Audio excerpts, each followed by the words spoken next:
Chapter 14 of 3 Men in a Boat by Jerome K. Jerome. We caught a breeze after lunch which took us gently up past Wargrave and Shiplake.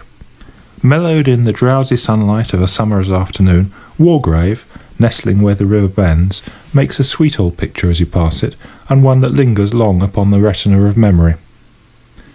The George and Dragon at Wargrave boasts a sign painted on the one side by Leslie, R.A., and on the other by Hodgson of that ilk.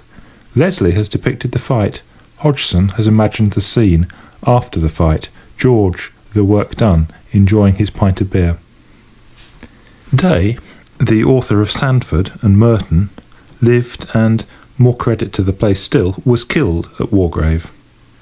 In the church is a memorial to Mrs. Sarah Hill, who bequeathed £1 annually to be divided at Easter between 2 boys and 2 girls who have never been undutiful to their parents, who have never been known to swear or to tell untruths, to steal or to break windows.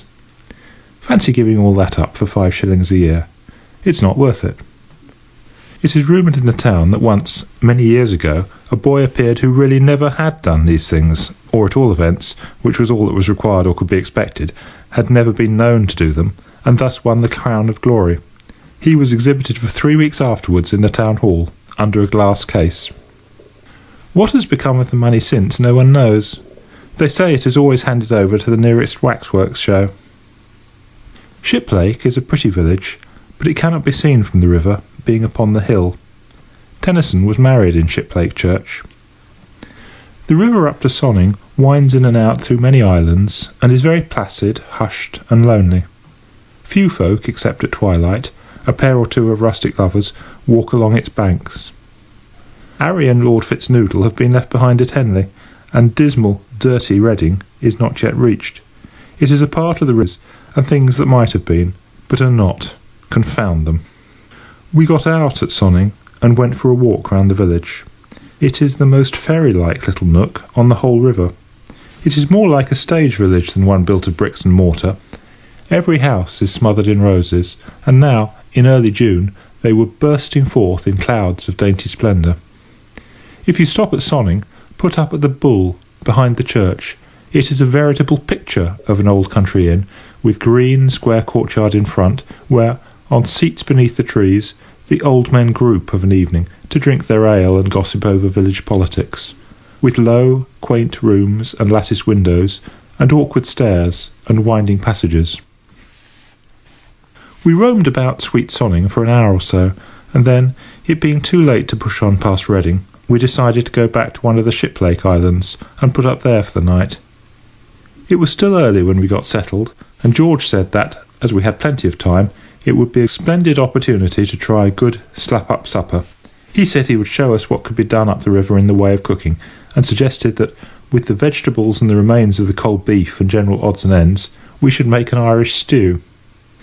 It seemed a fascinating idea. George gathered wood and made a fire, and Harris and I started to peel the potatoes. I should never have thought that peeling potatoes was such an undertaking. The job turned out to be the biggest thing of its kind that I have ever been in. We began cheerfully, one might almost say skittishly, but our light-heartedness was gone by the time the first potato was finished. The more we peeled, the more peel there seemed to be left on. By the time we'd got all the peel off and all the eyes out, there was no potato left, at least none worth speaking of. George came and had a look at it. It was about the size of a peanut. He said, "Oh, that won't do, you're wasting them. You must scrape them." So we scraped them, and that was harder work than peeling. They're such an extraordinary shape, potatoes, all bumps and warts and hollows.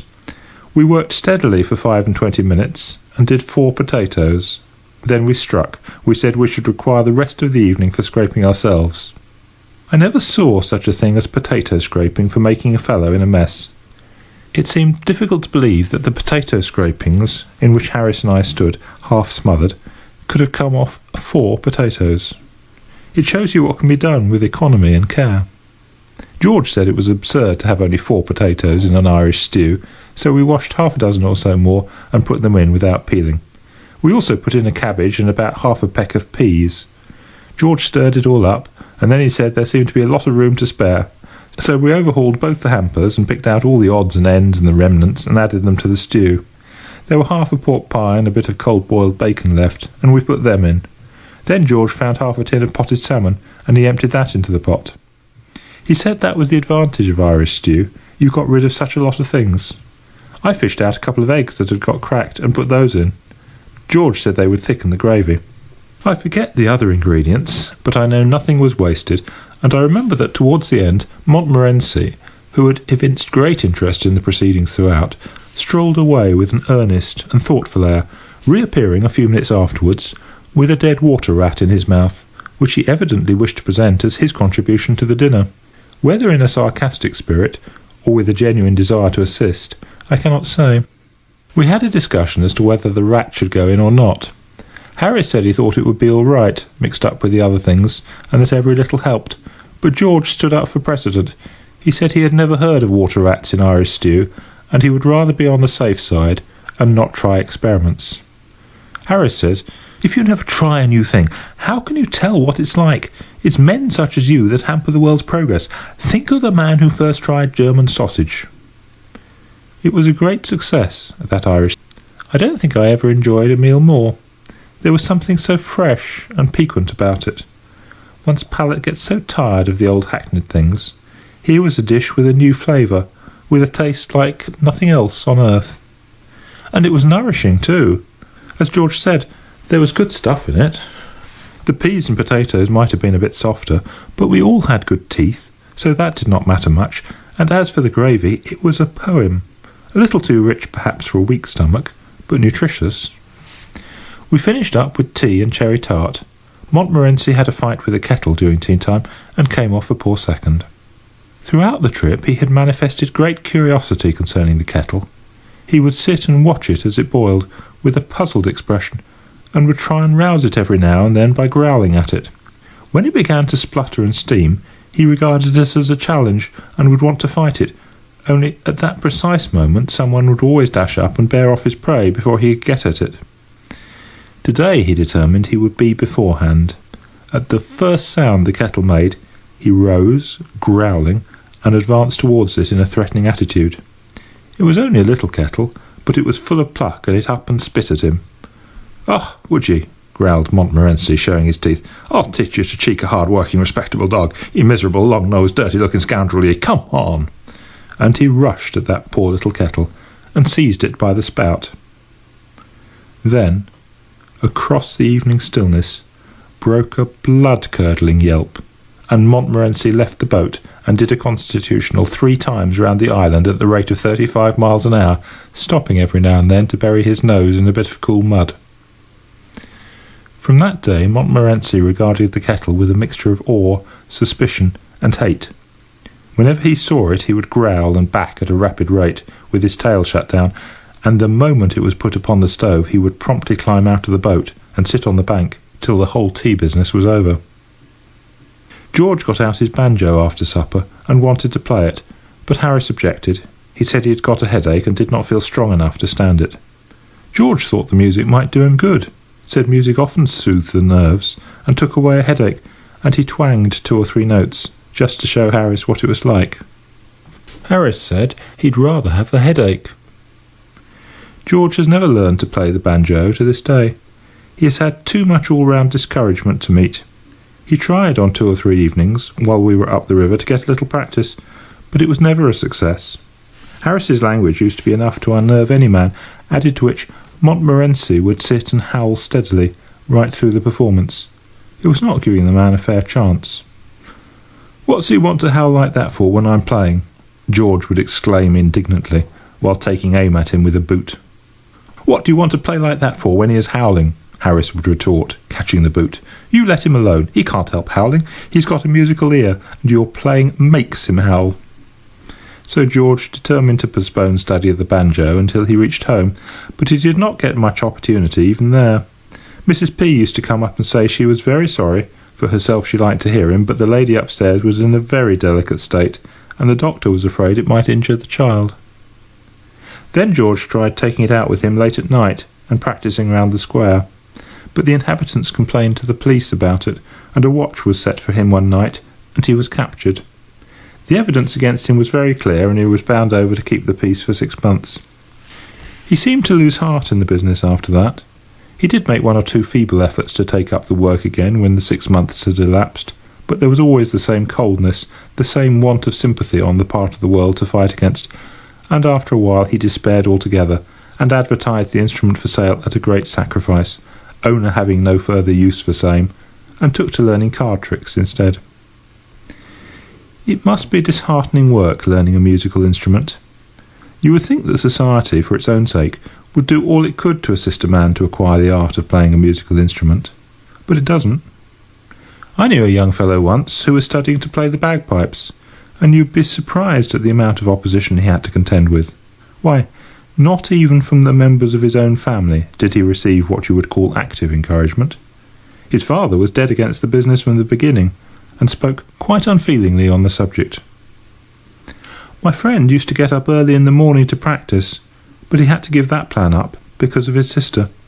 She was somewhat religiously inclined, and she said it seemed such an awful thing to begin the day like that. So he sat up at night instead, and played after the family had gone to bed, but that did not do, as it got the house such a bad name. People, going home late, would stop outside to listen, and then put it about all over the town the next morning that a fearful murder had been committed at Mr. Jefferson's the night before, and would describe how they'd heard the victim's shrieks and the brutal oaths and curses of the murderer, followed by the prayer for mercy, and the last dying gurgle of the corpse. So they let him practice in the daytime, in the back kitchen with all the doors shut, but his more successful passages could generally be heard in the sitting-room, in spite of these precautions, and would affect his mother almost to tears. She said it put her in mind of her poor father. He had been swallowed by a shark, poor man, while bathing off the coast of New Guinea. Where the connection came in, she could not explain. Then they knocked up a little place for him at the bottom of the garden, about a quarter of a mile from the house, and made him take the machine down there when he wanted to work it, and sometimes a visitor would come to the house who knew nothing of the matter, and they would forget to tell him all about it, and caution him, and he would go out for a stroll round the garden, and suddenly get within earshot of those bagpipes, without being prepared for it, or knowing what it was. If he were a man of strong mind, it only gave him fits, but a person of mere average intellect it usually sent mad. There is, it must be confessed, something very sad about the early efforts of an amateur in bagpipes. I have felt that myself when listening to my young friend. They appear to be a trying instrument to perform upon. You have to get enough breath for the whole tune before you start.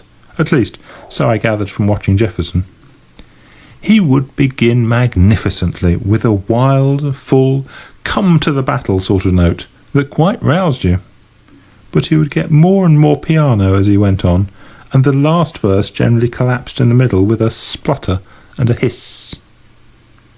You want to be in good health to play the bagpipes. Young Jefferson only learnt to play one tune on those bagpipes, but I never heard any complaints about the insufficiency of his repertoire, none whatever. The tune was "The Campbells are Coming," hooray, hooray, so he said, though his father always held that it was the Bluebells of Scotland. Nobody seemed quite sure what it was exactly, but they all agreed that it sounded Scotch. Strangers were allowed 3 guesses, and most of them guessed a different tune each time. Harris was disagreeable after supper. I think it must have been the stew that had upset him. He is not used to high living. So George and I left him in the boat, and settled to go for a mooch round Henley. He said he should have a glass of whisky and a pipe, and fix things up for the night. We were to shout when we returned, and he would row over from the island and fetch us. "Don't go to sleep, old man," we said as we started. "Not much fear of this while this stew's on," he grunted, as he pulled back to the island. Henley was getting ready for the regatta, and was full of bustle. We met a goodish number of men we knew about the town, and in their pleasant company the time slipped by somewhat quickly, so it was nearly 11 o'clock before we set off on our 4-mile walk home, as we had learned to call our little craft by this time. It was a dismal night, coldish, with a thin rain falling, and as we trudged through the dark, silent fields, talking low to each other, and wondering if we were going right or not, we thought of the cosy boat, with the bright light streaming through the tight-drawn canvas, of Harris and Montmorency, and the whisky, and wished that we were there. We conjured up the picture of ourselves inside, tired and a little hungry, of the gloomy river and the shapeless trees, and, like a giant glowworm underneath them, our dear old boat, so snug and warm and cheerful. We could see ourselves at supper there, pecking away at cold meat, and passing each other chunks of bread. We could hear the cheery clatter of our knives, the laughing voices filling all the space and overflowing through the opening out into the night. And we hurried on to realise the vision. We struck the towpath at length, and that made us happy, because prior to this we had not been sure whether we were walking towards the river or away from it, and when you are tired and want to go to bed, uncertainties like that worry you. We passed Skip Lake as the clock was striking the 11:45, and then George said, thoughtfully, "You don't happen to remember which of the islands it was, do you?" "No," I replied, beginning to grow thoughtful too. "I don't. How many are there?" "Only 4," answered George. "It will be all right if he's awake." "And if not?" I queried, but we dismissed that train of thought. We shouted when we came opposite the first island, but there was no response, so we went to the second and tried there and obtained the same result. "Oh, I remember now," said George. "It was the third one." And we ran on hopefully to the third one, and hallooed. No answer. The case was becoming serious. It was now past midnight. The hotels at Skiplake and Henley would be crammed, and we could not go round knocking up cottagers and householders in the middle of the night to know if they let apartments. George suggested walking back to Henley and assaulting a policeman, and so getting a night's lodging in the station house. But then there was the thought, suppose he only hits us back and refuses to lock us up? We could not pass the whole night fighting policemen. Besides, we didn't want to overdo the thing and get 6 months. We despairingly tried what seemed in the darkness to be the fourth island, but met with no better success. The rain was coming down fast now, and evidently meant to last. We were wet to the skin, and cold, and miserable. We began to wonder whether there were only 4 islands, or more, or whether we were near the islands at all, or whether we were anywhere within a mile of where we ought to be, or in the wrong part of the river altogether. Everything looked so strange and different in the darkness. We began to understand the sufferings of the babes in the wood. Just when we had given up all hope, yes, I know that is always the time that things do happen in novels and tales, but I can't help it. I resolved when I began to write this book that I would be strictly truthful in all things, and so I will be, even if I have to employ hackneyed phrases for the purpose.